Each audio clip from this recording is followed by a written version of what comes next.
This is Getting Started in Bitcoin. So what is Bitcoin? Bitcoin is the asset that economically sustains the world's first digital commodity network. A commodity data network is important because it has no central point of authority, control, or failure. A network is either centrally controlled or economically competitive. Bitcoin is the asset that miners compete for when processing uploads onto the network. The cost of the upload is paid for in Bitcoin, and the cost is dependent on the amount of data being uploaded, e.g. movies, videos, music tracks, pictures, podcasts, or books/text files, etc. Bitcoin is the digital commodity that is extracted from the network by the miners, who are incentivized to compete for it by the benefits that it offers. Those benefits are economic efficiencies in terms of data integrity and security, and the personal data sovereignty.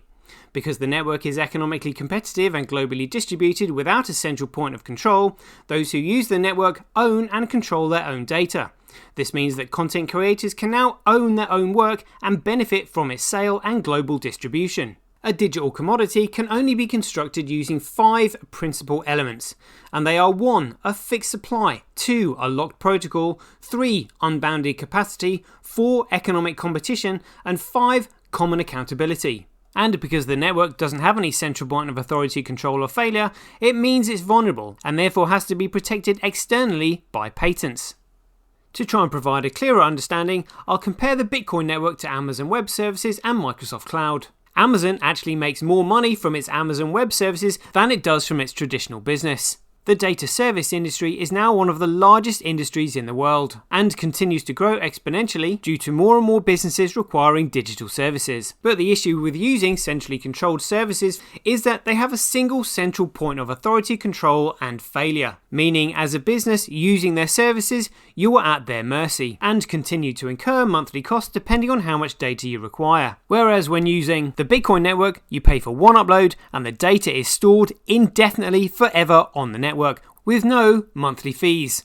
The cost of the upload is paid for in Bitcoin. The data is protected by blockchain technology, which means it cannot be cracked, hacked, altered, changed, or deleted, and it is no longer susceptible to cybersecurity hacks or virus software. The reason storage is free is because Bitcoin is fixed in supply and constantly being divided, meaning its value continues to increase indefinitely. It's this that allows the mining operations to stay profitable and in business, and economically incentivizes them to increase the size of their operations as more and more people continue to use the network. The Bitcoin network, when being used in this way, is referred to as the metanet. Its name was derived from metadata, which is the data that remains after the initial data has been deleted, which proves it once existed. And since nothing on the Bitcoin network can be deleted, the appropriate name for such a network was metanet. And if you're wondering why the cabal coerced Mark Zuckerberg to change the name of his company from Facebook to Meta, well, now you know. The entire point of the exercise was to simply confuse and distract people away from Bitcoin. The reason being is that the entire world will eventually run on the Bitcoin network because digital data is simply too precious to lose, and using the network takes us out from under their central banking, debt-based financial system, it takes us into the private and ultimately out from under their control. Here's a brief clip from Bitcoin's creator telling us what the system is capable of. At InChain, we've just funded a number of universities doing, so far, a test up to 1 gigabyte because it validates what we've already done independently. We've tested up to 380 gigabyte blocks. We've tested 1 million transactions a second and transaction sizes up to 20 megabytes. Super complex scripts, basically ones that can run operating systems. That's all of global commerce times about 50. On top of that, we can have complex scripts. On top of that, with payment channels, we can scale each of those transactions 1,000 times, which effectively means about 1 billion transactions per second, which means we can then have all derivatives, all complex trades. That means high frequency trading. It means everything that happens globally. He also said, it's all about power. This is what it all comes down to. See, what people don't understand is Bitcoin with a stable protocol takes away power. If no one can change the protocol, not me, not God, there's no power in money. Money is all about power. And this is one of the things Bitcoin has done. It has removed that power. It will remove that power globally. And at a conference in Tokyo was recorded saying, at the end of the day, we own a lot of Bitcoin. The simple thing is, if we make the network scale, we make it bigger, my main compensation, more than anything anyone could ever pay me, is the price of Bitcoin goes up. So that's my pure drive. I want Bitcoin not to go up to 10,000 or 100,000. I want it to be worth millions per Bitcoin. That's it. And that's what we spend money for. Very simple.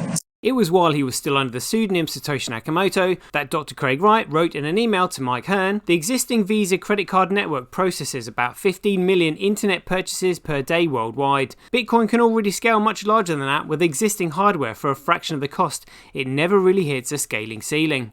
And one of his other famous quotes was, "It might make sense just to get some, in case it catches on."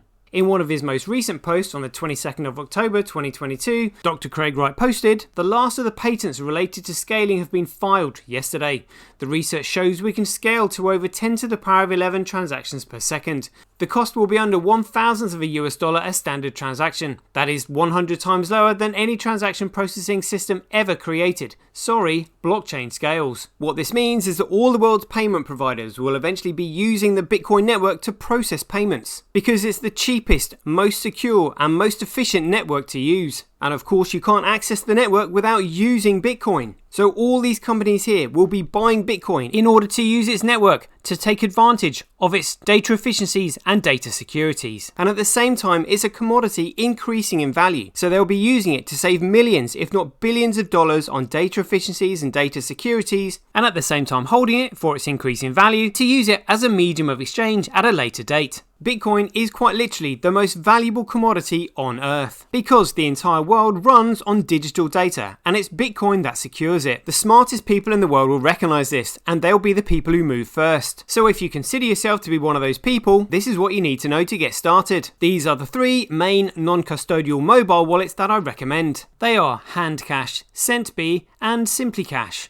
All of them can be found in either your Google Play or Apple Android App Store, and are also available through these websites: handcash.vip, centbee.com and simply.cash. Some wallet providers actually provide a purchasing service within the apps, and although Handcash used to offer a top-up service, that is currently unavailable. However, you can still purchase Bitcoin through Centbee. And if you'd be good enough to use my name Satoshi as a reference when you sign up, it would be much appreciated. When you download these wallets, the first thing they'll ask you to create is a Paymail address. A Paymail address is the same as an email address, but instead of receiving electronic mail, you receive electronic payments in the form of Bitcoin. You can only have one Paymail address per wallet, and whereas Handcash and Centbee are single wallet apps, SimplyCash allows you to create multiple wallets and therefore have multiple Paymails within one app. Your Paymail addresses are unique to you, just like your email address, so make sure you choose good ones. Whereas Handcash and Centbee will give you simple instructions as to how to set up your wallet and link them to your phone numbers, SimplyCash is more intuitive and doesn't require a phone number, and doesn't have any instruction. All you do is tap where it says @SimplyCash underneath the QR code on the home screen. It will then prompt you to create a Paymail and then write down your 12-word seed phrase. It's the 12-word seed phrase on your current device that allows your Bitcoin to be reinstated on a new device should the one you're currently using be either lost, stolen or damaged. So remember to keep them safe. You can change the title of your wallet along with many other things in the menu by clicking the three dots in the top right hand corner. The purpose of using a Paymail is to protect your privacy. A Paymail address generates a brand new legacy wallet address for every transaction that is sent and received. This makes every transaction on the network look unique, so no third parties can see multiple transactions going to the same wallet. A legacy wallet address is a unique line of letters and numbers that starts with the number 1. For example, the one here. It's these legacy addresses that are traceable on the blockchain. There is no way for it to identify you personally. It's only the living man or woman that you transact with that obviously knows who you are. It's this that makes the network private. However, some retailers and exchanges that are behind with the times may still request an alphabeti spaghetti legacy wallet address on the odd occasion, so you need to know how to find it. To locate it in the SimplyCash app, tap the QR code in the middle of the home screen and a menu pops up from the bottom displaying your legacy address. Simply copy and paste it into the space to where the person is requesting it. To find it in Handcash, on the account profile, first click Money and then on the next screen click Add Money. A pop-up menu will then appear from the bottom of the screen. Click BSV address legacy method and a QR code will then appear with your legacy address below it. Just simply copy and paste. To find it within the Centbee app on the home screen, click Receive and this will take you to another screen with a QR code and your legacy address displayed. Simply click share and then copy and paste. The next thing you need to do is find a place to buy it from. SendBit allows you to top up your BSV within the app. Click the menu tab in the top left hand corner of the screen and then click the top up tab on the next page. This will then take you through to their verification process for Know Your Customer and anti-money laundering compliance, and then you'll be able to top up your wallet on the go. SendBit also has a shopping tab, which often allows you to buy vouchers depending on which promotions are running at the time. Purchasing a voucher and using that to shop with prevents a capital gains liability from occurring if you were to simply convert your Bitcoin back into dirty dollar or filthy fiat. Another way to purchase Bitcoin is through an exchange. Bitcoin is first extracted from its program through mining operations. The miners then pass large quantities of Bitcoin wholesale onto the exchanges, and it's the exchanges that then pass it on to traders and retail customers. Me personally, I prefer to use a brokerage service where they'll do the trade for you and then transfer the Bitcoin straight into your wallet. You can find a link to a brokerage service for the UK and Europe on www.buybsv.live. Click the tab to the left of the page that says bsvbroker.com, and this will take you straight through to a landing page where you can purchase the genuine Bitcoin BSV. You will of course need to register with them first to create a profile and go through their KYC and AML compliance. And because they themselves are a little bit behind with the times, they too are also requesting a legacy address.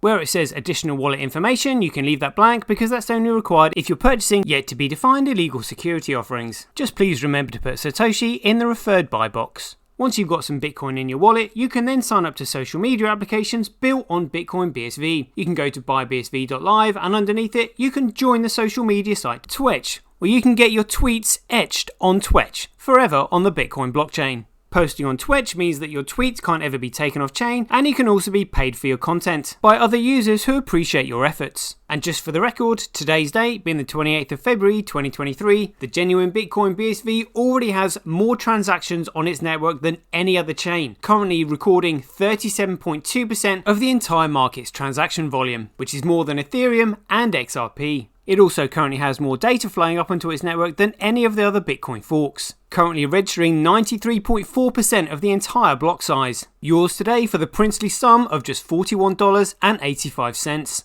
The reason Bitcoin is so important, and the very reason the cabal are trying to discredit it, is because of this. We either have a common money used by the people to create government that works for the people, or government will create money to control the people. These are the only options available to us.